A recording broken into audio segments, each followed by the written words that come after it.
Hello and welcome back. This is the Week 2 lecture. So this week we are going to jump into narratives. I want to start today by just going over some key terms and concepts, some definitions that I would like you guys to jot down in your notes. And then, of course, later in the week, we're going to be reading some examples of narratives in 50 essays. So we're going to apply some of those skills that we learned back in week 1, some of those critical and active reading techniques. We need to apply those to these narratives that we're going to be reading in our books by the end of the week. And of course, you have your next discussion post due also at the end of the week. You'll have a chance to respond to either Shooting an Elephant by George Orwell or Salvation by Langston Hughes. These are two pretty famous authors, one British, one obviously American. These are celebrated texts. They are commonly assigned, commonly read. But I'm asking some very specific questions in the discussion board. So I want you guys to address my questions. I sort of need to make a disclaimer here because, like I just said, these are very popular texts and they're commonly anthologized, which means a lot of college students read them, which means there are a lot of essays and a lot of answers floating around the internet. I am aware of that. I have seen a lot of those in the past because I've assigned these essays for many semesters now. So please answer my specific questions. Don't just give me a summary of the texts that you find online, because I want to make sure that we understand how narratives work before we start working on our own narratives. So first we learn the basics, we read some examples, and then soon afterward we can start writing our own narratives. And of course our first major essay assignment will be a descriptive narrative. So the work that goes into that really starts here this week, and we'll be continuing to work on it for the next several weeks. So what I would like you to do right now, please go into Web Campus. Go to our course page in Web Campus. I would like you to go to the Week 2 module. And there you will find a PowerPoint presentation. It's only 3 slides. We'll be adding to it. This week we're just covering the basics. We're just getting started on narrative. So you just need to open that up, and I would like you guys to sort of read those slides or have those slides open on your computer while you listen to me during this lecture, okay? Soon I will have the program I need to share my screen when using my my camera here at home, but I'm not currently equipped to do that. So normally I would just show you these 3 slides as I spoke. So just have those open, have those handy as we go. You can see on that first slide, I hope you've had a chance now to open the presentation. The first slide, I've just put some examples of narratives because, of course, we all know what narratives are. This is a good starting place because this is a very well-known, a very familiar writing genre for most of us. In fact, many of us have written narratives before. We've certainly read them at some point in our lives. A narrative is simply a story. Now, oftentimes the term is associated with a fictional story, but it doesn't necessarily have to be a work of fiction. It simply needs to be a story. And typically stories have beginnings, middles, and ends. They typically have some kind of point or some kind of message that they are trying to get across, and they also have some of the key elements that we're going to be talking about here today. So if you go ahead, you can just go ahead and move to the second slide. I mean, I don't need to belabor the point that we're all familiar with narratives. I just wanted to put some examples of popular TV shows, also a famous movie and Jaws. There's all kinds of narratives floating around out there. Now, like I said, we often associate narratives with fiction. So that means movies, novels, short stories, perhaps poetry, plays. But those are not the only places we see narrative. We also see narratives in the newspaper. We see them on websites. We see them in magazines. Often the news is presented to us as narrative. And this makes sense, right? We think about news stories. Now, hopefully, we hope that what we're reading is true. So these are true stories, but they follow a lot of the same conventions, and they often look and sound a lot like fictional stories. There are characters. There is some kind of plot. There's action. Things happen. It's all supposed to mean something. So the reason we see narrative so often is because it's one of the best ways that humans have to learn. Scientific studies have shown that humans retain information better when they learn that information in some kind of narrative form. It just tends to stick better. So we have the research that shows that narratives really do help people remember, they help people understand, and they help people to relate. And if any of you are big readers, if any of you like to read, especially if you like to read fiction, but this is true really with anything. If you read stories about other people and other places of other parts of the world, you'll find that you can relate to all kinds of different people in different places at different times. Narratives really, in a lot of ways, kind of break down barriers. I know that seems sort of cliched and corny, but it's kind of true. It allows us to understand other people from other places and other times. It sort of makes us all understand that we're all human. We all share certain things. We all go through certain issues. We all experience similar emotions. So in many ways, hearing or reading a narrative allows us to understand other people better. It allows us to understand history better. It allows us to understand what's going on in the world. So when we read the news or when we're sort of learning about new things in school, often that information will be presented in narrative form. Even things like commercials, non-educational things. A lot of commercials tell stories. They're very brief and they're often comic and silly. But again, the story draws us in. The story makes us remember. So that's an effective advertising strategy.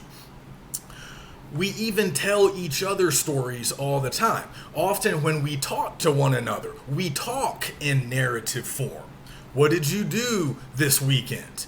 Even a simple, innocuous question like that really is prompting a story. I mean, you're asking your friend to tell you a brief story of what he or she did over the series of 2 or 3 days. It might not be a very interesting story. You might not remember it for very long, but the best way for that information to be communicated is through a story. With a beginning, a middle, an end, characters, action, maybe dialogue, important events. That's how we understand. That's often how we communicate. So, again, we're familiar with narratives. We already know a fair amount about narratives. We've read stories, we tell stories, we all watch TV or movies. But again, there's narratives elsewhere. Video games, obviously comics or graphic novels, virtually anywhere. Sports are even packaged as narratives. We get the backstories of the players. We learn about their lives because that's going to make us more invested. That's going to make us relate to the players, know more about the players, remember them, right? So we understand how effective of a tool narratives really can be.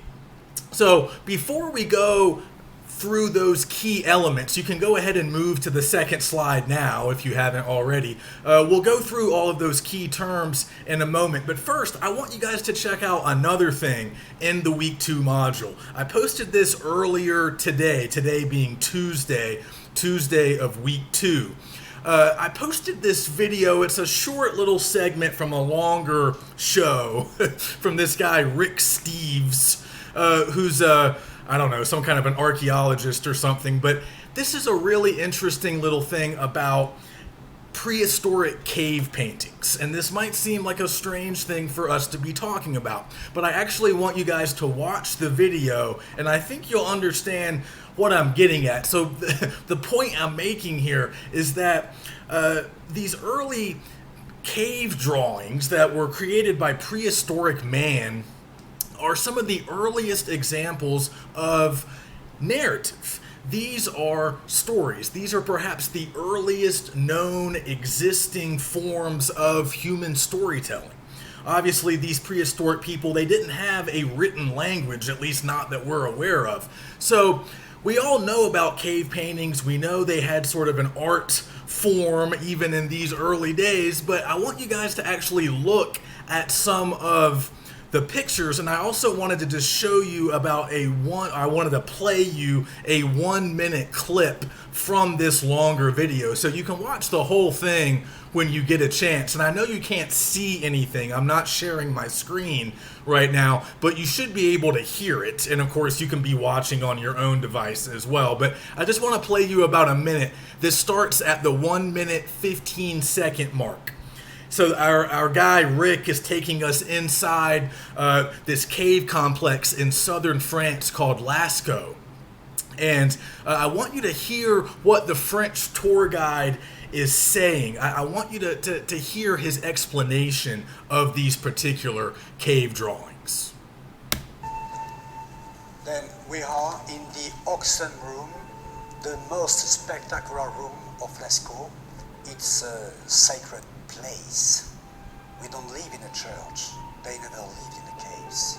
And it's a huge composition. It's a calculated composition because they have taken advantage of the strip of rock to relate in a circle two groups of bulls facing each other. And in the center of this composition, they have united the three principal animals of Lascaux: horse, ox, and deer. Is this a hunting scene? No, it's not a hunting scene because on the walls the hunter doesn't exist. They never tell the everyday life. The meaning is more complex. What is the biggest animal? Okay. So what I wanted you to pay attention to there was the little exchange between the two of them when the guy asks, "Is this a hunting scene?" And the tour guide responds and says, "No, this is not a hunting scene." And he points out that there are no humans depicted in this cave art. It's only animals, which I just think is really fascinating. Maybe you guys don't find this very interesting, but just bear with me for a moment. So the point the tour guide is trying to make is, these prehistoric people, they're not simply depicting what a hunt looks like. I mean, that might be our first instinct, our first thought. We're thinking, okay, these are primitive people. They're probably somewhat limited in terms of their mental and artistic capabilities. So the instinct or the sort of first thought is they're just sort of representing what they see every day. When they go out to hunt these animals, they see these animals around all the time. So the first thought is they're just trying to sort of depict their reality. Like realism. This is what it's like for us. This is what it looks like when we see or hunt these animals. But the tour guide says, no, look, there's no people. There's no hunters on the wall. So they are not simply depicting everyday life. They are doing something more complex. And we don't know what that is, but they're obviously telling a story.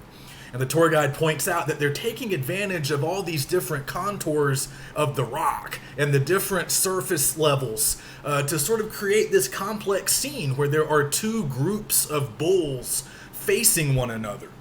So there's this kind of large, kind of panoramic view of all of these different animals, and we don't know the significance as modern people. We don't know what all of this is supposed to mean. But the fact that there aren't people present in the art suggests just what the tour guide said, that what they're trying to represent or create is more complex than just, hey, look what we did today. We killed some ox or deer, for dinner.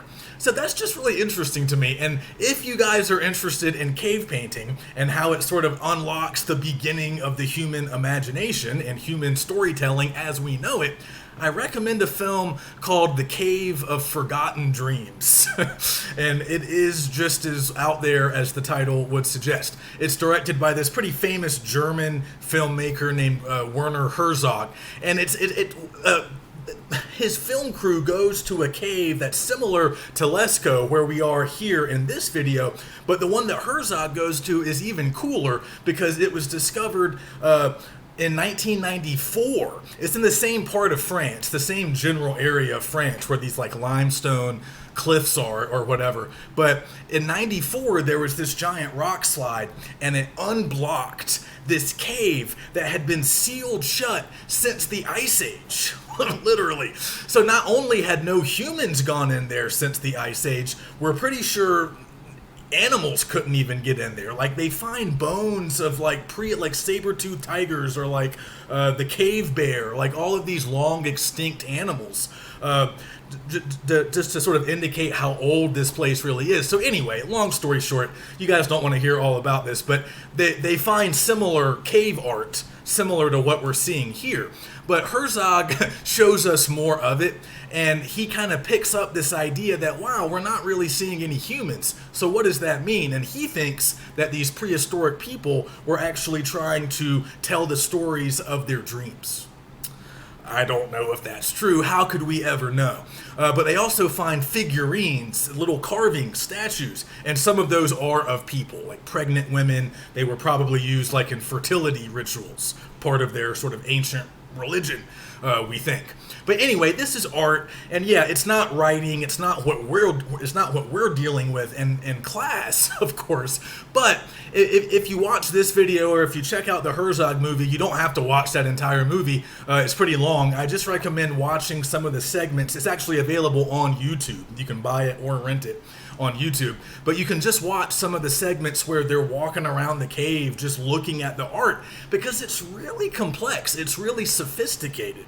And at one point they even show, kind of like what they're talking about here, they use the different sort of surface levels, the contours of the cave, because of course these are not all flat surfaces. At one point, Herzog's crew points out that the prehistoric people were using the different surface levels in a sort of primitive method of showing motion, almost like ancient animation. They show like a horse that initially appears to have too many legs, but then you realize that you have to look at it from a particular angle, and if you see it the right way as it kind of tapers off, it's like these different levels. If you look at it with the right angle and the right lighting, it looks like the horse is moving. And so Herzog makes the point that, again, this is a lot more sophisticated art than what we might typically attribute to people living literally, like, I mean, these are cavemen. They didn't actually live in these caves, I don't think, but they are what we would consider cavemen, prehistoric people. They didn't leave much in the way of records, but they did leave these paintings. So these are early stories. We don't know the meaning of these stories. We don't know the plots, but we can tell that they were trying to represent something larger, something more important than just everyday events. That's what the tour guide is saying here in this clip. It's more complex than that. And that's what tells a lot of scholars that, hey, this is kind of the earliest evidence we have of humans telling stories. Stories that had sort of bigger significance, symbolic significance perhaps. Stories that said something about the soul or the subconscious, or sort of bigger things, not just a hunt, not just eating what we did today. There's more going on. So I think we can understand that and relate to that. So again, narratives have been around for a long time, ever since the very beginnings of human civilization. So it comes pretty naturally to us, telling stories and listening to or reading stories. So hopefully you find that a little bit intriguing, and I do encourage you to watch the rest of the video because they give you some more detail, some more info. You can actually visit some of these replica caves in France. They won't let you into the real ones because humans mess it up. If we go in there, our breath and like our just walking around, it messes up the atmosphere. I don't know. I'm not a scientist. Okay, so let's take a look at that second slide and let's just run through these key terms that we need to know if we're going to understand narrative. So let's start with the narrative point. You can think of this as the thesis. This is the overall point or message or meaning of a particular narrative. So every narrative has one. Generally speaking, I guess we could probably find an exception. But almost all narratives have a larger purpose or a larger point that they are trying to get across. The question is, will we be able to find it? Will we understand it? Will it make sense to us? You know, that might depend, but there's always a point, there's always a meaning that we have to try to uncover. So you can think of this as the main idea, and we can also think of this as the primary theme of the text. But, you know, again, theme, thesis, overall point, we can use these terms interchangeably. But the key thing to remember, though, especially with complex narratives, there's often going to be more than one theme. There's going to be a lot of potential meanings that we can pull out. As long as we're finding some of the important meaning, maybe we don't find all of it, or maybe not right away, but as long as we're uncovering some of it, as long as we can grab hold of some larger point, we'll be in pretty good shape as readers. And then later, when we start writing narratives of our own, we'll of course need to have a point or a message or a theme in mind that we want to get across to our audience.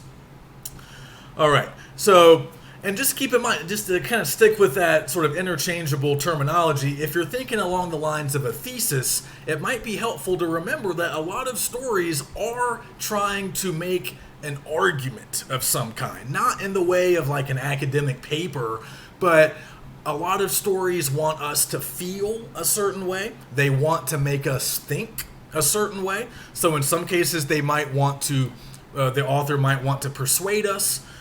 He or she might want to inform us or evoke particular emotions, or maybe all of the above. So let's move on to the next one. The central conflict is also an important thing to identify. So this is the main source of tension and drama in the text. So the word conflict pretty much says it all. We know what conflict is. Again, we often think of conflict as being sort of physical, like two people fighting, and that can be, in fact, the central conflict, but there's all kinds of different sorts of conflicts. They're almost impossible to count. Just a couple of basics. We have man versus man, or human versus human, if we don't want to use the gendered language. But, you know, that's just any conflict between two people or between groups of people. And of course, those are common, as we know. There can also be human versus nature. So if you guys have probably seen some disaster movies in your lives, I mean, sometimes it's person versus the elements, person versus the Arctic cold, or stranded at sea, or lost in the desert. You're struggling against the extreme elements. And then there's also human versus society. Perhaps a human is rebelling against the government or his school or, I don't know, the IRS, whatever. Any kind of social organization or sort of, powerful entity, that could be the thing that's opposing our protagonist, our main character. So there's all kinds of different conflicts, but when you're reading, you need to be aware of the central conflict, the main source of tension and drama in the text that you're reading. And then again, as we become writers of narratives ourselves, we'll need to come up with our own conflict. Number 3, pretty obvious, setting. We will need settings when we turn to our own narratives, and we can also think about the various settings that we're going to see in some of these pieces that we read from our book. So the setting is obviously the time and the place of a particular narrative. But notice that there's kind of two levels here. So we can think about historical setting and we can think about geographical setting. So historical setting or temporal setting, that refers to time. Where in time are we? Is this narrative taking place in the present day? Is it taking place at some point in the past? Is it taking place perhaps in the future? If it's sci-fi or fantasy, often the future.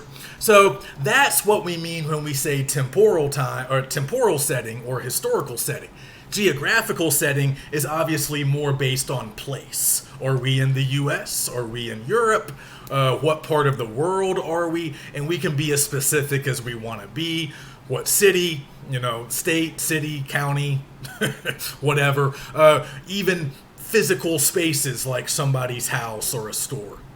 So generally the setting will be established in most narratives that we read, but some narratives will leave you a little bit in the dark at times about certain aspects of the setting. That might be part of the fun, and you can do that too when you turn to writing your own. Let's see, where are we going next? Oh, so let me talk a little bit about key narrative events and narrative sequence. So obviously the narrative events, that just is a long way of saying plot. We have to have plots when we talk. We have to have plots of our own when we're writing narratives, and when we're reading narratives, we must understand the plot. We must be able to follow it and sort of summarize it after we finish reading. So these are all the key events. What happens? What kind of action occurs? Okay? And of course, we have to construct these, once we become writers. We also have to have a sequence that we put all of our events into. So once we have an idea of what our key events are going to be, we'll be able to construct a narrative sequence that will essentially reveal or unfold these events for the reader. And also when we're reading, it's really important to sort of be able to recognize or understand the narrative sequence that the author is using. So how will the events of your plot unfold? You have a lot of options. Writers have options when it comes to this. We can use a chronological order, which means that things start from beginning and they move to the end. We can also, though, employ flashbacks. We can move back in time. We can use flash forwards that move us forward in time. And we can also start in the middle of something, and then we can do whatever we want. We can go forward, we can go back, we can mix and match. You guys have all probably seen shows and movies or read books where they play around with the chronology. They mix it up. It's not in straightforward linear fashion. That's kind of popular and fun, so you can certainly experiment, and I think at least in some of the texts that we're going to read in the coming weeks, we're going to see at least a couple of examples of sort of a weird or funky chronology. But often, sort of the conventional way, the traditional way, is to simply start at the beginning and move your way to the end. Now, let's talk a little bit about characters as well. Of course, the characters are the people that inhabit your story. And the sort of two key terms that I want you to jot down just to kind of keep in mind, and you're probably familiar with these, you probably learned these, just like you learned a lot of these elements of narrative probably at some earlier stage of your schooling. But I want you to jot down the protagonist and the antagonist. And you can Google those if you need help with the spelling. So, of course, the protagonist is generally the hero, the main character, the person that we are supposed to be rooting for normally. And then the antagonist is the villain, the bad guy, and sort of a very elementary narrative, but generally the person or the thing. It might even be nature or an animal, the thing that is opposing the protagonist, the thing, the person, or the group that is somehow getting in the way of the protagonist sort of achieving his or her goals or accomplishing whatever they're trying to accomplish within the plot of the narrative. So just make sure you're familiar with those two terms. Otherwise, characters are pretty wide open. Some narratives have a lot of characters, a big cast of characters. Other narratives might have just a couple. And of course, you can make yourself a character when it comes time to write narratives of our own. So let me kind of use that as a transition into point of view. So you have a lot of options here. Once again, writers have options when it comes to the point of view of a narrative. So you can choose a first-person point of view. That typically means that you are telling the story from your own perspective. So in many ways, you are making yourself the main character and the narrator of the story. That's a popular option, especially when it comes to personal writing. If we want to share things that happen to us, obviously, we can use the first person.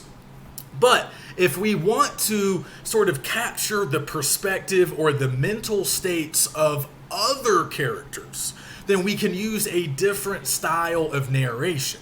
We can use third person, which means that we can sort of inhabit various characters, all of the characters, and we can actually use a neutral narrative style. We can create sort of an omniscient or detached narrator who in many cases will not be a character in the narrative. This is a narrator that sort of exists above the action, godlike.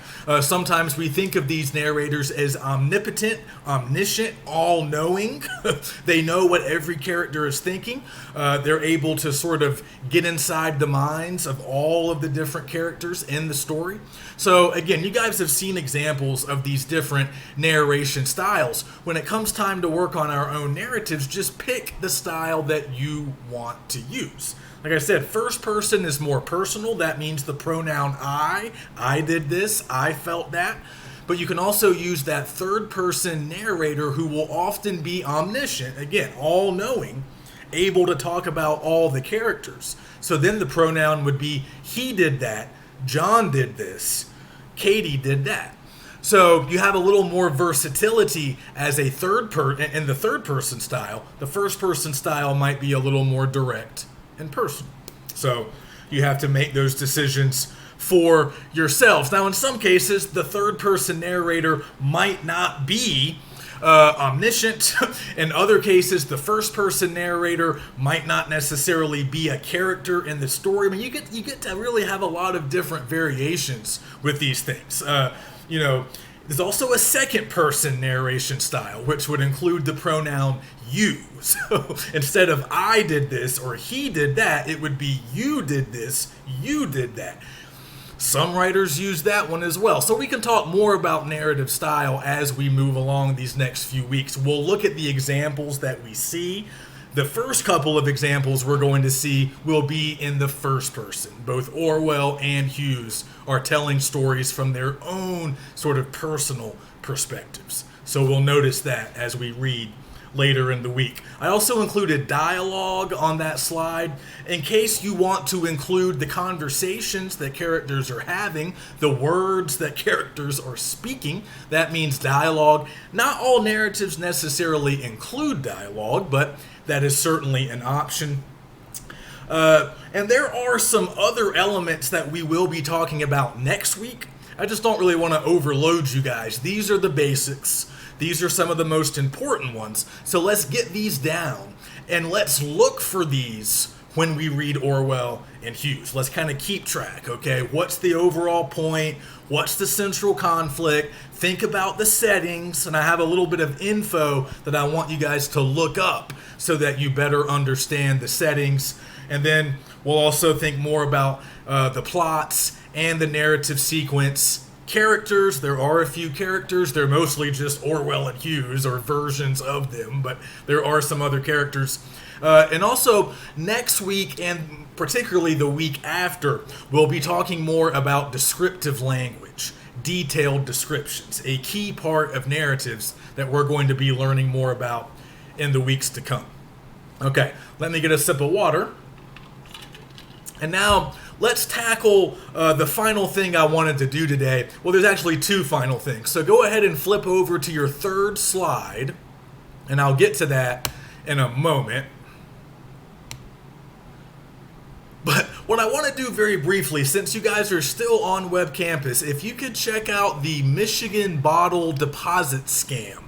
This is it's a video clip. It's also in the week 2 module. You should be able to find it. Hopefully you don't have any problem playing it.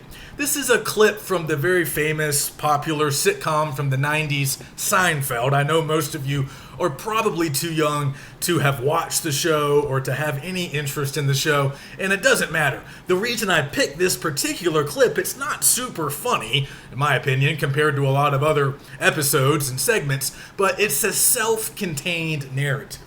It's like the best one I could find on YouTube that you don't need any context for. Like, you don't need to know anything about these characters. You don't need to know anything about the show, really, because this is a self-contained narrative and it has all of the elements that we've just been discussing. So if you guys could, I would strongly recommend that you pause me for a moment and go ahead and watch that video clip if you have not already. And then come back to me and we'll finish up the lecture. So I would go ahead and pause now.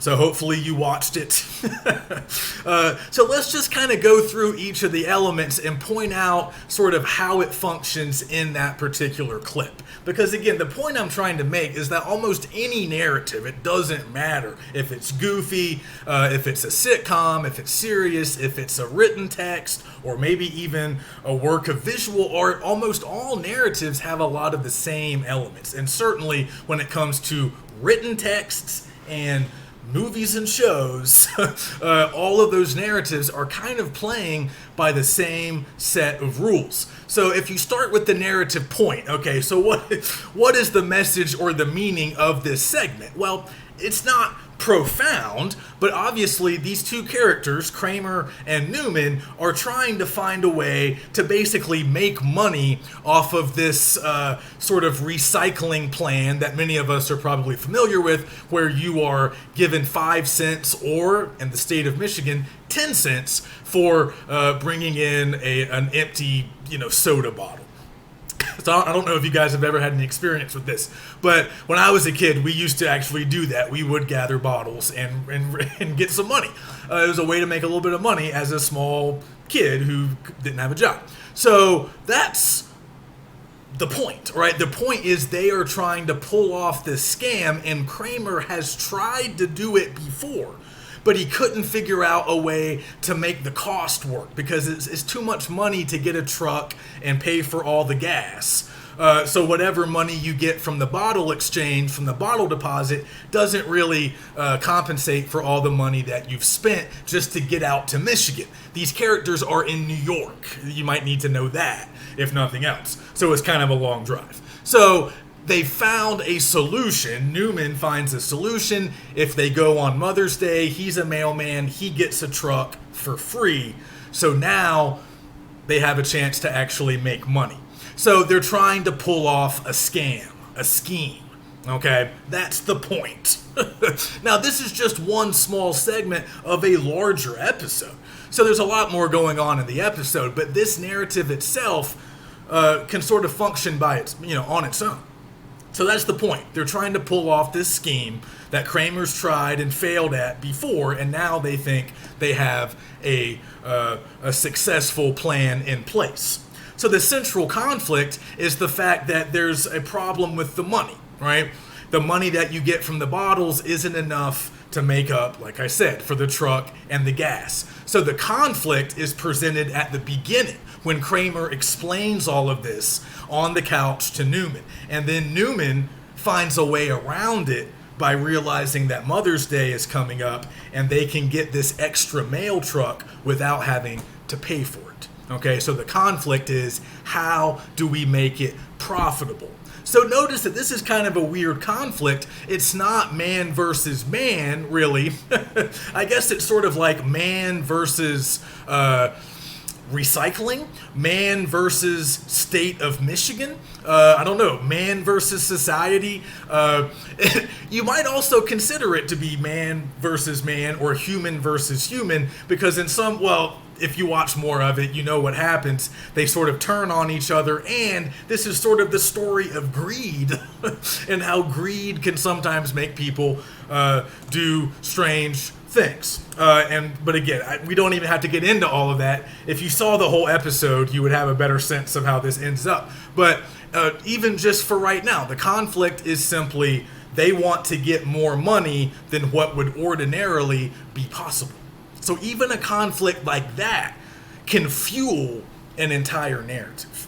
The setting, we have multiple settings. I hope you noticed that we shifted settings. So we start in one apartment, that's Jerry's apartment, and then our next setting is Newman's apartment, and then we end up in the hallway outside of Kramer's apartment, and then at the very end of the clip, we're actually in the mail truck on the road to Michigan. So we actually have several different settings. In terms of geographical setting, we are changing places. But in terms of historical or temporal, our time, that doesn't change that much. It's all happening essentially like in the same day, or at least the first 3 scenes, and then maybe they head out to Michigan like the next day or a couple of days later. So we're not jumping forward by a lot in time. We're not going back in time. It's a linear, chronological narrative sequence. We're moving from beginning to end. And all of this seems to be happening over the span of, like I said, a couple of days and in a few different apartments. And then we move to the road. They've left New York and they're on the way to Michigan to exchange all of these bottles. Okay, so we also have the plot, right? I mean, we see the events, conversation. Newman figures it out while sitting alone, another conversation with Kramer, and then they're in the mail truck singing and being goofy, right? So again, plots don't have to be explosions and, the president's kidnapped and, the skyscraper's gonna fall. I mean, some events are very mundane. Kind of like what the guy was expecting in the cave. Oh, so it's just like a hunt, right? They're just hunting. Sometimes stories really are like that, though. Sometimes stories are just, hey, I went to the store, I went to the beach, I came home, I talked to this guy, I talked to my wife, I talked to somebody else, I went to bed. Those are still events. So depending on what kind of story you're telling, those might be your key events. Other narratives will have more spectacular, action-packed events. It just depends on the narrative itself, on the point of the narrative, and whether it's comedy, action, whatever genre of film or literature it might fall in. Because within that big genre of narrative, we have lots of different kinds of stories, and we'll talk more about that later. So I think I've covered it all. Oh, point of view. This would be third person, right? We're not getting this all from one person's perspective. And not one of these characters is like telling the story. So it's not like Kramer is sitting back and saying, I can remember when I told Newman about this bottle scheme that I used to try in Michigan, and then he figured it out, and then we went and tried it. No, we actually move around from different perspectives. We start out with the two of them talking, but then we go to Newman's apartment, it's just him. We're with him. And we even get access to his thoughts. And he's sort of talking to himself while he's alone. And he's like crunching the numbers. And then we go and observe the conversation between him and Kramer. So we're seeing everything. We're seeing all the characters. We get everybody's perspective at various times. We move from one character to the next. So we also had dialogue. We've already listed the characters that we saw. So you guys can see, even in a little goofy clip like that from a TV show, all the key narrative elements that we've been discussing are present. So, all right, the last thing I want to do is just give you a few terms to look up. So if you're still on that PowerPoint, make sure you're on the third and final slide. And I just gave you a few terms that you need to know in order to fully understand the essays, the narratives, narrative essays that we're going to be reading in 50 essays this week. So like I said, George Orwell, Shooting an Elephant, it's one of my favorites. It kind of gets done to death, but it really is a very sort of troubling, sort of emotionally draining text, but it's a really interesting story, and Orwell's an excellent writer, so I think you guys will enjoy it. But before you get started, I recommend looking up a little bit of information about the country of Burma. It is now known as Myanmar. There's actually a funny bit on Seinfeld about that. At one point, some of the Seinfeld characters go to Burma or Myanmar. They keep forgetting that the name has changed. Just go to Wikipedia. We're not history majors here. Maybe some of you will be one day. But just go to Wikipedia and read about Burma. It'll take you a few minutes. Okay, and then check out the British Raj also. There's a Wikipedia page. Trust me, I've been there. It's pretty good. You don't need to be an expert. You just need to know a little bit about the history of British imperialism in Asia, particularly the Indian subcontinent. So Burma is close to India. Burma is not India. Don't get the two confused. Myanmar, what is now Myanmar, and India, they're two separate countries. But you need to understand a little bit about British imperialism and all the stuff they used to own back in the 19th century into the first half of the 20th century. So Orwell is writing the historical setting of his narrative, I believe, is like the 1930s, when he's a young man serving as a policeman, a British cop in this sort of territory that was owned by them in Burma back in the early 20th century. So you need to know a little bit about it.